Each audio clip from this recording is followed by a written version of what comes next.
Right, welcome back. We have another RLC car here, as you have seen. We have the Elite 64 Porsche 928 Safari. Now this looks really awesome. This is another one of those cars that come in one of these new Mattel boxes. So I'm assuming this is going to be a more common thing. I don't know how I feel about these boxes. This one's actually fared a little bit better than the last one. We got the NFT car. But yeah, they're just not as good, and they're like much bigger. They used to fit the car very well in the original boxes. Now they do not, and again you can tell that because the protective case is all bent up and not very good. And there's some weird sticky goopy like gel stuff on it. Like, it's all dried. We can mainly see it there.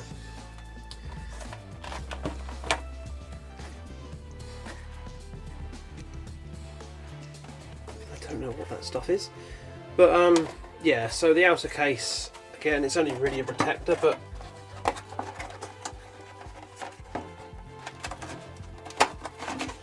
if you're like me and you're going to display your car in said protector, then that's kind of annoying. As for this Porsche though, well, it's part of the Elite 64 series, and to be honest, I've been opening a lot of them up, so I may as well carry on. I think we'll just open up the whole Elite 64 range at this point, although they do seem to be numbered. Who cares? We've got to open some cars, haven't we? The only one I haven't opened yet, I think, is two, the Audi and the Land Rover. And there's one car I don't have, which is the Chaser, which is annoying, because that's like probably one of the most sought after Elite 64 range, isn't it? Unfortunately, I wasn't in the RLC when that came out. But anyway, let's grab a knife and open this car up. Actually, one second, we'll take a look at the back first. Elite 64, we've got the little original Porsche license product sticker up there.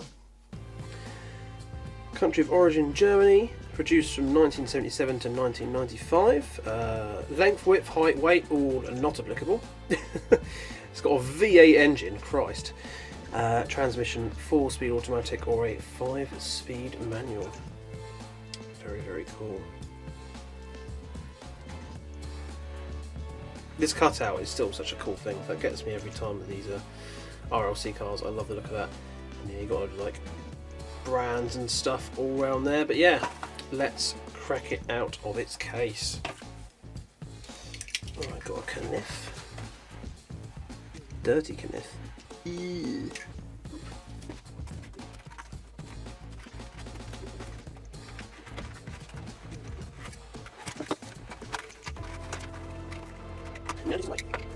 Oh.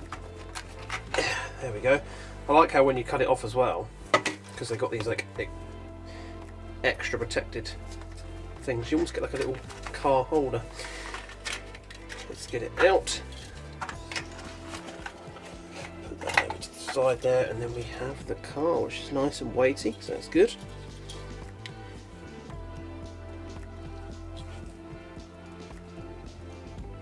Zoom in a little bit there. Oh, this looks nice. I do quite like these safari type build cars. They're very, very cool. There's the base there with all the exhausts. Looking at noise.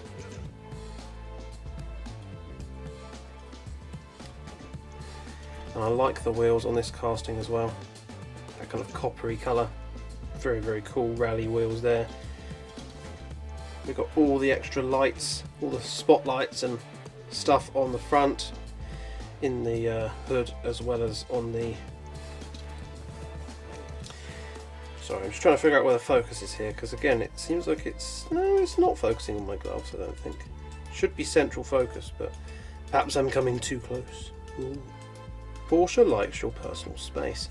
Yeah, this is very cool. Number 28, little black bonnet on there. Look, it's got little lensed headlights as well. Among the spotlights, the Porsche logo and the badge. Some branding on the side, Porsche stripe, and oh wow, look, the back.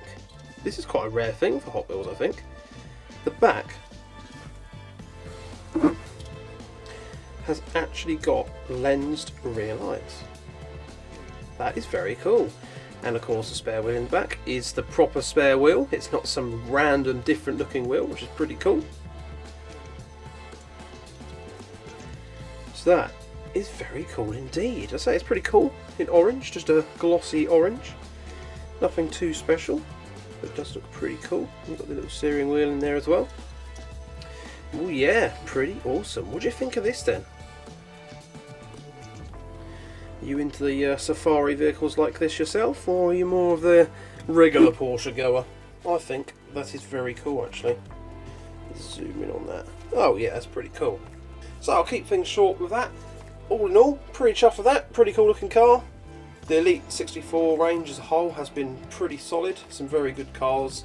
A nice mix of cars as well, from off-roading to street cars, and a lot of good ranges, well, Jap, German, British, American, a lot of stuff in it, so it's pretty good. I like the Elite 64.